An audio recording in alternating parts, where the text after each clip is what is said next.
E aí, seus lindos, tudo bem, terceirão? Espero que você esteja passando da melhor maneira possível por esse período tumultuado. Hoje nós vamos dar continuidade aos nossos estudos sobre filosofia da linguagem. Você se lembra que nas últimas aulas nós estamos falando aí sobre a linguagem como um elemento que torna possível não apenas a transmissão de conhecimento, mas a própria produção do conhecimento, a própria significação do mundo que nos cerca e a construção do mundo cultural. E mais especificamente, nas últimas aulas mesmo, nós estamos analisando, conhecendo aí alguns nomes que se debruçaram sobre esse tema da linguagem com importantes contribuições para a nossa melhor compreensão deste tema, ok? Então, hoje nós vamos falar sobre Ferdinand de Saussure.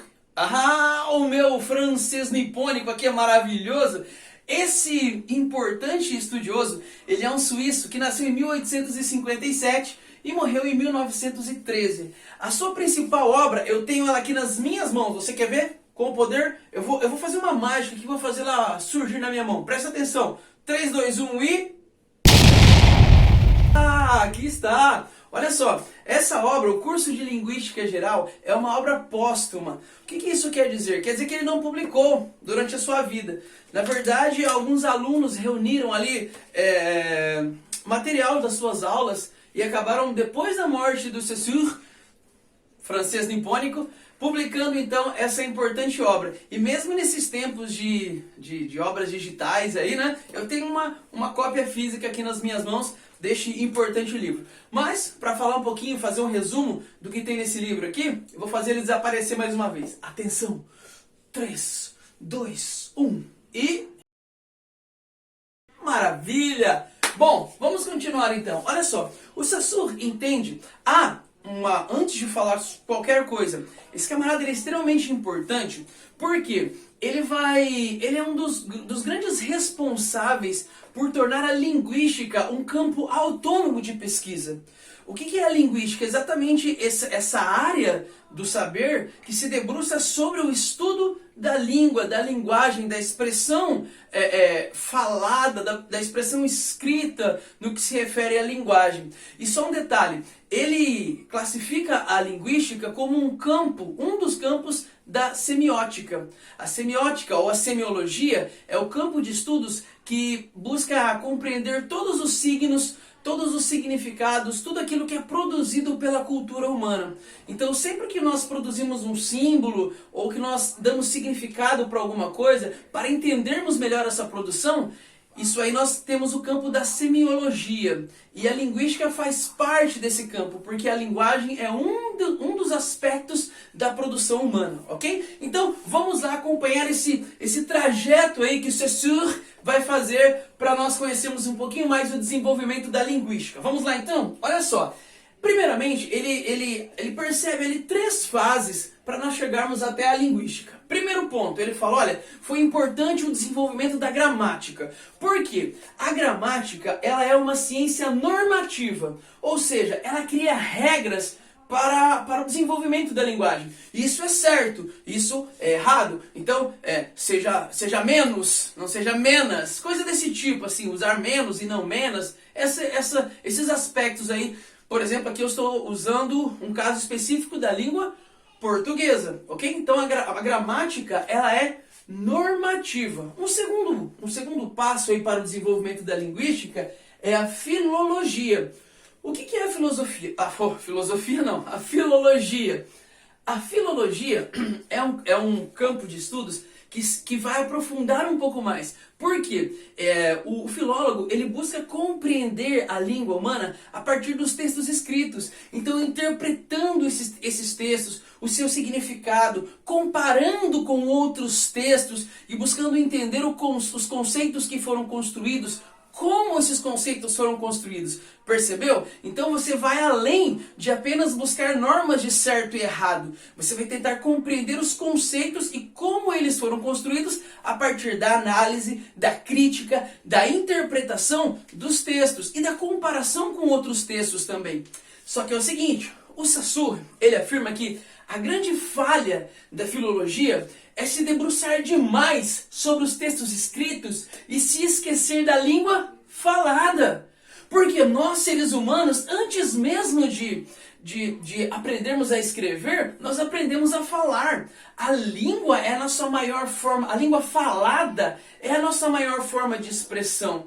A razão de ser da linguagem escrita é representar a linguagem falada. Muitas vezes, ou na maioria das vezes, ela acaba ganhando um peso maior exatamente pelo fato de que ela perdura, né, no tempo e no espaço. Ela dura mais. Aquilo que foi escrito permanece, ao passo que aquilo que é falado acaba sendo transitório. Só que por outro lado também, o que acontece? Essa dinâmica da língua falada faz com que ela seja muito mais rápida no seu desenvolvimento. A linguagem falada, ela evolui muito rápido, ao passo que a linguagem escrita tende a uma maior permanência também, a uma maior manutenção da sua estrutura, entendeu? E por isso então, o Fernand de Saussure, ele vai dizer que a filologia, ela tem essa falha, se debruça demais sobre a língua escrita e menospreza ou negligencia a língua falada. Bom, seguindo aqui então, nós temos a gramática comparada. O que é a gramática comparada? Alguns estudiosos agora vão tentar comparar diferentes línguas ao redor do mundo e tentar encontrar pontos em comuns dentro dela. Então nós temos aí como grande exemplo um estudioso que vai pegar o latim e o grego. E ele fala, olha, será que dá para achar alguma coisa em comum entre elas? Ele percebe que existem algumas estruturas, mas elas não estão tão próximas. Então ele vai analisar o sânscrito. E ele coloca o sânscrito no meio do grego e do latim. E ele percebe que, comparando as três, você tem ali uma raiz comum. Então essa comparação de línguas diferentes, ela tem como objetivo buscar conhecer melhor a construção da linguagem. Só que aí, o Fernand de Saussure, ele vai dizer o seguinte, cara, mas a falha é o seguinte, por que estamos fazendo isso? Qual o objetivo de comparar? Qual é o objetivo de estudo? E é aqui que surge então a linguística. Por quê? Qual é o grande objetivo? Por que estamos fazendo tudo isso? Por que vamos nos debruçar sobre a linguagem? Para entender todas as manifestações da linguagem humana. Para entender não apenas como ela funciona, mas como podemos tirar melhor proveito da linguagem. Cara, a linguagem é um instrumento, é uma arma extremamente poderosa. Você já parou para pensar nisso? Com a linguagem, com aquilo que você fala, você pode construir e você pode destruir. Você pode fazer com que uma pessoa se sinta bem e fazer com que uma pessoa se sinta mal. Você pode fazer com que você tenha uma carreira brilhante e pode fazer com que você tenha uma carreira pífia. Tudo através da linguagem. A linguagem ajuda a nós construirmos a nossa vida e o mundo. Por isso ela precisa ser estudada. E quando nós estudamos, nós podemos perceber a melhor maneira de tirarmos proveito deste instrumento. Essa é a preocupação do Saussure. E aí, ele vai falar o seguinte, a linguística precisa estudar todas as manifestações, não apenas a linguagem culta das pessoas mais importantes, não, todas, desde a linguagem culta, aquela, toda bonitinha assim, até a linguagem mais simples, a linguagem das ruas, ou a linguagem dos povos mais primitivos, aqueles lá do passado, ou aquelas populações que de repente vivem isoladas. Todas essas manifestações de linguagem precisam ser estudadas, precisam ser analisadas, porque somente assim nós vamos conhecer a riqueza e a diversidade da língua humana, ok? Bom, dando sequência aqui, a linguagem, para acontecer, na visão aqui do Saussure, olha só, nós saímos agora então dessa primeira parte, que foi o caminho percorrido para o desenvolvimento desse campo de estudo, a linguística, e agora vamos ver dentro da linguística como que ele analisa aí a construção da linguagem. Então o primeiro ponto que eu quero destacar para vocês, ok? Ele diz que para a linguagem acontecer é importante três aspectos.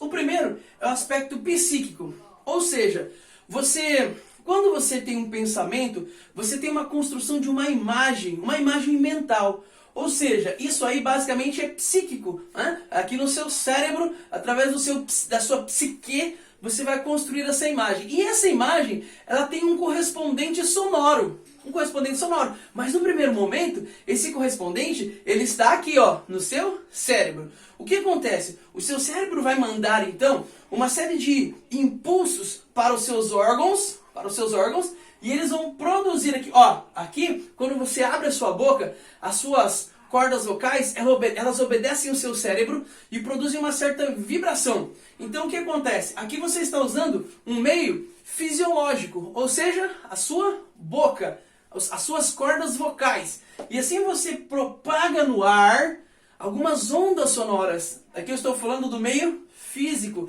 a propagação de ondas sonoras que vão chegar, mais uma vez, no ouvido da outra pessoa. E aqui, mais uma vez, eu tenho um meio fisiológico. Então você está percebendo? A linguagem ela tem um caminho do psíquico para o fisiológico, físico, fisiológico novamente. E aonde esse ciclo se encerra?